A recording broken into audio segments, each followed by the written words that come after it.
Hey guys, welcome back to Real Housewives Recaps. Today we're talking Real Housewives of Salt Lake City. This is Season 3, Episode 2, The Search for Sereni-tea. No, I did not name that one. That's actually what they named it. You guys, what are your thoughts? It's off to a good start, I think, as far as seasons go. I won't lie, this episode was kind of dark, right? I don't like to go into the darkness. I like to keep it fun and light. So you're going to hear me breeze past some of the Whitney stuff. It doesn't mean I don't feel something for her. My heart actually breaks for her. It's terrible what she's going through. And obviously I wish her nothing but the best. I like to keep it light on the channel, and her stuff is not like the season. But you and I am here for what the heck goes on next week. I don't mean to jump ahead, but I just watched the episode, and so I left off with the preview for next week when she and Heather get into a big old screaming match. And it's kind of shocking to see, right? They're having a lingerie party, so they're in lingerie, literally screaming at each other. But I digress. Let's get into this episode before we talk about the next one, right? I did want to let you know, in case you didn't see my announcement in the community post, I have a Reddit now. Woohoo, look at me. Okay, by that I mean my husband set it up because I have no idea. But if you are on Reddit, if you want to join in the conversation, you can find me on Reddit. It's just r/Real Housewives Recaps. You'll see this page come up. My username is Real Housewives Recaps. Jay's in there too. He's Dr. Bad Vibes. And I just thought it'd be a fun place. A lot of you guys want to send me stuff or want me to look at things or talk about things or suggest ideas for future episodes. I thought this might be a fun place to do it. No pressure, just fun. Come talk about what you want to talk about. Kind of gather a group of, people that like all the same crap. So plus it's a great place to start talking crap about, and just like that season 2, right?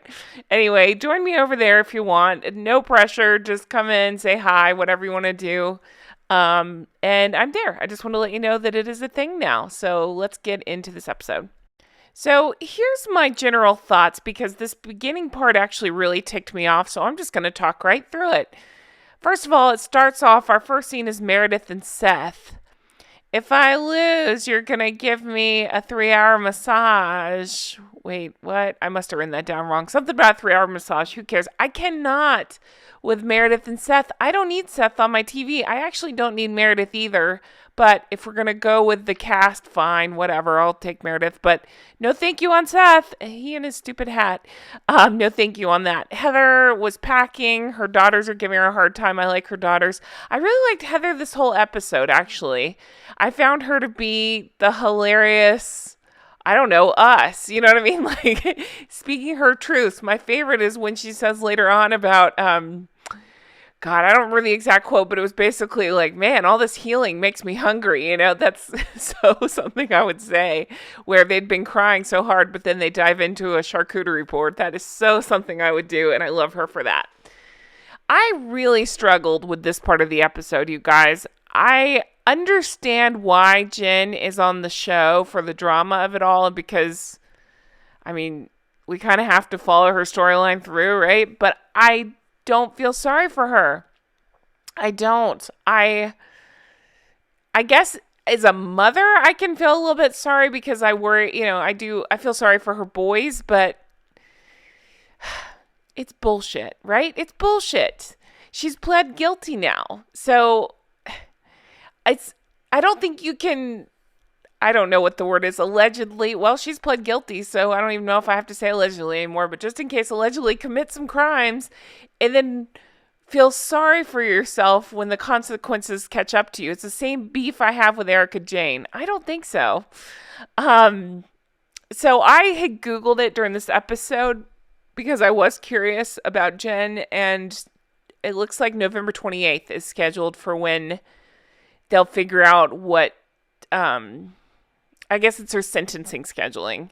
It says she faces up to 14 years and $9.5 million in restitution. Good Lord. All right.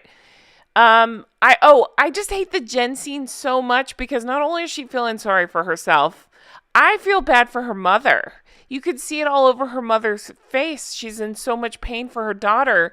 She had all this money saved up to retire, and now she's got to give it to Jen to pay the lawyers. It's so effed up. It really is. I feel bad for the boys. I feel bad for the mom. Oh, breaks my heart. Okay. Let's move on. Whitney and Meredith had this whole thing. Whitney was throwing shade at Meredith, like, oh, she didn't have time for me before, but now all of a sudden she has time for me because Meredith came over. And they talk about Jen's party and how awkward it was with Lisa. This is where Meredith brings up the idea that Lisa potentially trades favors with people to get her Vita tequila out. And I'm just laughing so hard because the whole idea is really funny. And again, I got to give Heather props because later on she says, what's she sleeping with, like the liquor license people? What is she sleeping with bartenders? Who's she banging? I'm going to skip through the Lisa talking to her son about college because I cringe for the kid. He's a kid. He's a moody teenage boy. So it sucks that he's on camera and that this will come back to bite him in the ass, because he was being a moody teenage boy, being sassy with his mom. That's what they do, right? And now it's for the whole world to see. My heart breaks for Whitney. That's all I'll say here. I don't even want to go into it. Just in a very nutshell, in case you're not watching, she apparently had some childhood abuse happen, and she's blocked it out. She's working through therapy to get through it, and it's really dark, you guys. And I'm skipping over it and sending her hugs. How about that? Everybody's packing for the trip. Jen's packing, and it bothers me because when they show Jen, she's showing these clothes that still have tags on them. And I want to say, bitch, your mom just handed over her retirement to save your ass, or to try to save it. And you're out buying clothes for a lingerie party. What are we doing? What's happening? It makes me mad. What else? So Lisa and Whitney have flown ahead of time to go to this Arizona house. My apologies to Scottsdale. I got a very nice comment correcting me that Scottsdale is actually a pretty cool place. So cool. Props to Scottsdale. So they're hanging out in the hot tub, Lisa and Whitney, and talking about the Meredith situation, and that Meredith is flying later with Heather and Jen, so that way Lisa and Meredith don't have to have a thing in the airport. My thinking is, that's production. They know they can't really film much. So if they got into it on the plane, it'd be harder to film. So they wanted to wait to have them get together at the house. It's a big house. Again, I love this because they keep teasing that this house is like one of Mary's houses. Whitney says it's like Mary's grand foyer. And Lisa calls it Barbie's dream house from 1984. She says it's massively outdated, but it's a good party house. That's... Oh my God. Could you imagine being the homeowner watching this episode, and amidst all the drama, that's what you hear about your house is it's massively outdated, but it's a good party house. So the others arrive. They bring a cock balloon, which I kind of love. It's really fun. It's literally a rooster. They're doing fireball shots. And then it turns out they're not supposed to be drinking because they have a healer coming over. This was my favorite scene. It's when Whitney and Heather are hanging out and talking, and Heather is speaking. I swear, it's like she can hear my thoughts. She's laughing about the rumors and saying she's trying not to smile about the Lisa banging people to get her tequila. She heard that Lisa performed sexual favors for the advancement of Vita tequila. And she says, who's she servicing? Vendors? Bartenders? Liquor officials? I literally was cracking up when I saw this. That was my favorite scene of the episode. Whitney feels bad that she participated in that she had heard the rumors too. And she just feels bad about, I guess, talking about that she had heard the same thing about Lisa. So this healer comes down, and Meredith is a no-show, but the others are there, and she hands out this cacao liquid. I hope I'm saying that right. And again, Meredith has a new face. I just want to point that out. Every time I say that confessional, I'm like, it's a new face. It's the weirdest. It's like Khloe Kardashian. I can't keep up. So they're doing this healing ritual. I want to drink the cacao liquid. I don't know what that tastes like. I can't imagine. Lisa's the only one that likes it.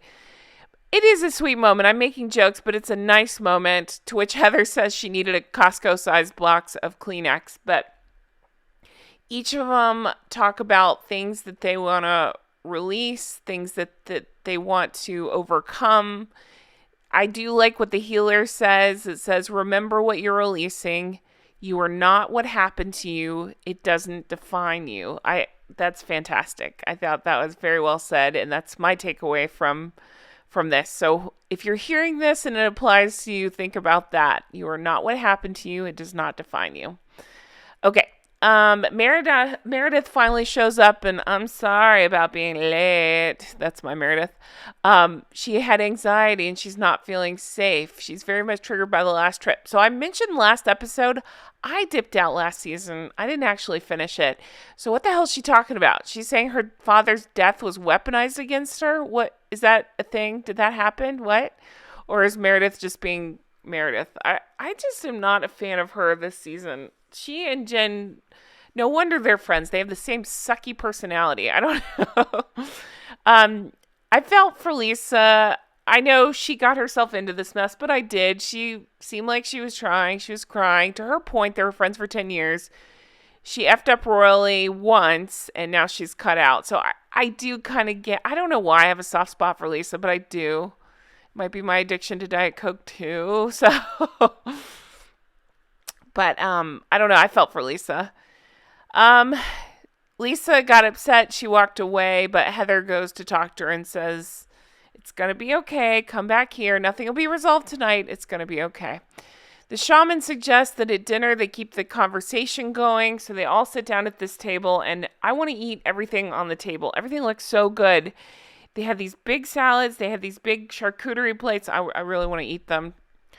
Here's a different face of Meredith, and she's asking, what did you all set as your thing to release? I'm Meredith.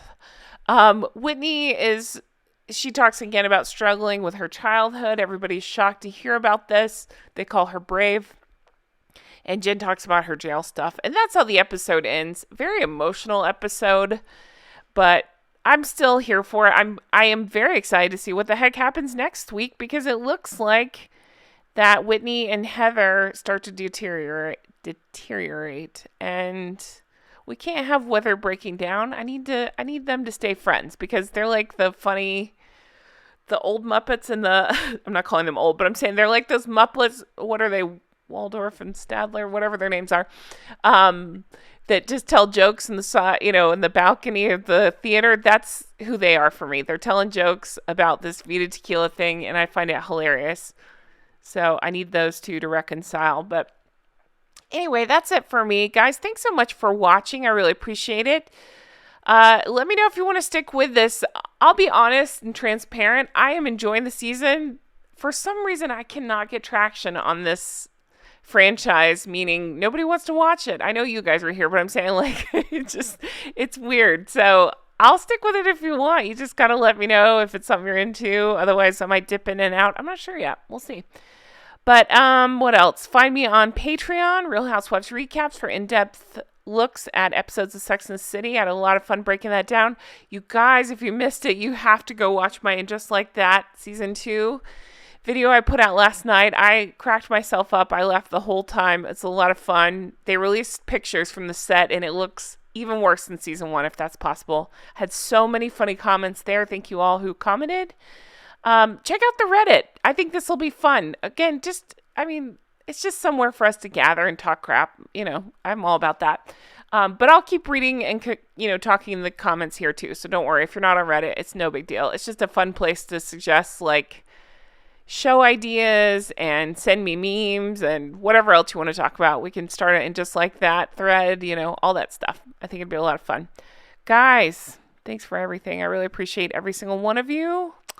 Hope you have a wonderful day, and I will talk to you again soon. Take care. Bye-bye.